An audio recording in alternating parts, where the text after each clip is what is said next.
안녕하십니까. 여행사 애니고트립입니다. 대만은 우리가 듣기로 잘 사는 나라죠. 경제도 강하고 반도체 중심의 국가, 문화 수준의 수준도 높다. 그런데 여러분들이 제일 많이 오시는 수도 타이베이에 오시면 많은 분들이 말씀을 하세요. 사람 좋고 분위기 좋은데 건물이 왜 이렇게 낡았어요? 관리 안 해요? 저희도 여기에 살면서 이런 질문을 되게 많이 받았어요. 보통 가이드분들이 이렇게 설명해요. 비가 많이 와서 그러는 거다. 물론 비가 많이 와요. 근데 이 한 가지 이유만 가지고 설명하기에는 설명이 너무 부족해요. 그리고 이 컨텐츠를 다루게 된 중요한 점이 하나가 있어요. 유튜브나 SNS 댓글에 보면 맞아요. 가이드가 그렇게 알려줬어요. 가이드가 그렇게 설명했어요. 라는 댓글을 되게 많이 보거든요. 사람들은 그 가이드가 한 말을 곧이 곧대로 믿어요. 하지만 문제는 일부 가이드들이 스스로 공부를 하지 않고 업데이트를 하지 않아요. 그냥 오래된 레파토리만 반복하는 점이 있다는 게 문제예요. 신입 가이드는 선배가 하던 말을 그대로 어깨너머로 듣고 그걸 또 손님들한테 그대로 읽고 그 설명은 온라인에서 또 복제해서 퍼져나가고 이렇게 해서 검증되지 않은 내용이 계속 정답처럼 굳어져서 SNS에서 퍼져나가요. 설명하는 직업이라면 정보를 확인하고 계속해서 공부를 하고 업데이트 해 나가는 게 기본 덕목이겠죠? 그걸 안 하는 거는 분명히 잘못이고요. 그 직업을 비하하고 싶은 게 아니라 일부 그런 분들을 얘기하는 거고 설명자로서의 책임을 얘기하는 거예요. 유튜브, SNS도 역시나 같은 문제를 갖고 있어요. 단편적인 설명을 그대로 가지고 와가지고 비 때문에 그래요. 지진 때문에 그래요. 이렇게 짧게 말하고 끝내는 경우가 되게 많아요. 그런데 대만의 실상은 그렇게 단순하고 쉬운 구조가 아니라는 거죠.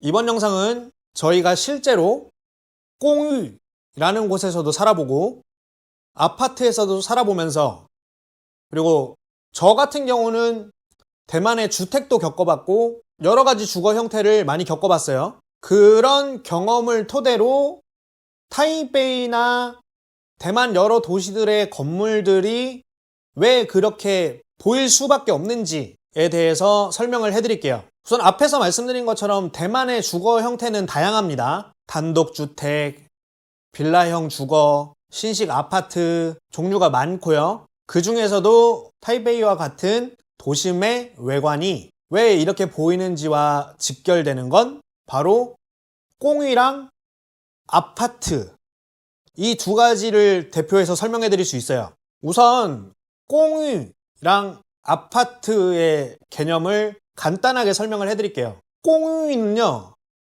한국식으로 비교하자면 오래된 옛날식의 연립주택, 빌라라고 생각하시면 되고요. 아파트는 한국의 관리소, 관리인들이 있는 아파트 형식을 생각하시면 돼요. 이 구조가 대만의 현실하고 제일 비슷한 비유고요. 일본식으로 비교하자면 꽁유이는 아파토, 아파트는 맨션이고요. 미국식으로 비교하면 꽁이는 일반 올드 아파트먼트 빌딩이고요. 아파트는 콘도예요. 꽁이는 공용 관리 체계가 부족한 구조고요. 아파트는 공용 관리 체계가 강한 구조예요. 이 차이가 대만 도심의 건물 외관의 차이를 크게 좌지우지합니다. 대만은 지진이 잦아요. 그래서 외벽 손상이 자주 발생해요. 외벽 타일, 마감재 자주 떨어지고 깨집니다. 이게 누적되면 외관이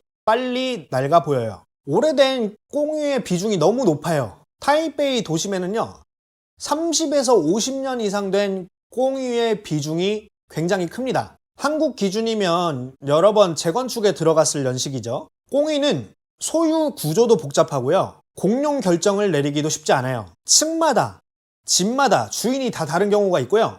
한 사람이 여러 채를 소유하고 있는 경우도 있고요. 세입자랑 집주인의 구분도 복잡하고요. 전체를 관리하는 조직이 없는 경우가 많아요. 물론 이것도 예외는 존재합니다. 그래서 외관 보수, 타일 교체, 도색 등 공용 결정을 하려면 소유주들의 높은 동의율이 필요해요. 법적으로는 기준이 명확하게 정해져 있는데 현실적으로는 한 명만 반대해도 진행이 어려운 경우가 많아요. 유지보수 비용이라던가 일부 소유주의 비용 회피 성향도 한몫해요. 예를 들어서 외벽 보수예요.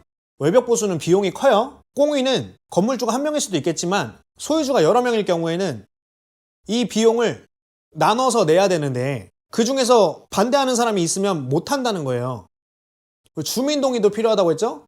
주민도 반대하면 또 못 해요. 그리고 실제로 일부 소유주들은 본인의 공간이 아닌 외관에 비용을 쓰지 않으려고 하는 경향이 있습니다. 그런 이유로도 외관이 방치되는 경우가 흔해요. 근데 내부는 또 잘 꾸며놓고 사는 경우가 많아요. 겉은 낡아 보여도 집 안에 들어가면 리모델링 돼 있고 인테리어 갖춰져 있고 삐까뻔쩍하게 하고 사는 집들 되게 많습니다. 왜냐면 외관은 모두가 합의를 해야 되는데 내부는 순전히 내 집, 나만의 공간이잖아요. 그러니까 뭐 동의도 필요 없고 다 필요 없는 거예요. 내가 원하는 만큼 내 마음대로 돈을 쓰면 돼요. 그래서 내부는 원 없이 꾸며놓고 사는 집들도 많아요. 저희가 말씀드릴 수 있는 마지막 원인 중에 하나, 재건축, 재개발이 어렵다. 대만 전체도 큰 나라는 아니고 타이베이도 좁아요. 땅이 없습니다. 부지 선정하고 부지 사들여야 되죠. 사람들 이주시키려면 이주 보상해줘야 되죠. 재건축, 재건설 하려면 비용 크게 들어가죠.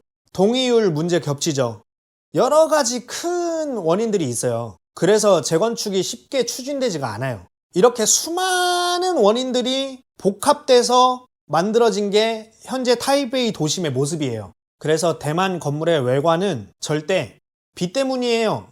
지진 때문이에요. 이렇게 한 줄로 쉽게 설명될 수 있는 문제가 아닙니다. 지진, 연식, 소유 구조, 비용, 동의율, 그리고 꽁이라는 주거 구조의 특성이 복합적으로 작용한 결과예요. 그리고 이런 복합적인 구조를 오래된 단편적인 설명만 반복하면서 잘못된 인식이 그대로 굳어진 거예요. 설명하는 직업이라면 가이드든 유튜버건 SNS 인플루언서건 스스로 공부하고 업데이트하고 팩트체크하고 모르면 모른다, 알면 안다 라고 솔직하고 정확하게 말을 하는 게 기본적인 책임이라고 생각을 합니다. 또 다른 Q&A나 정보들, 소식들이 생기면 또 돌아오겠습니다. 감사합니다.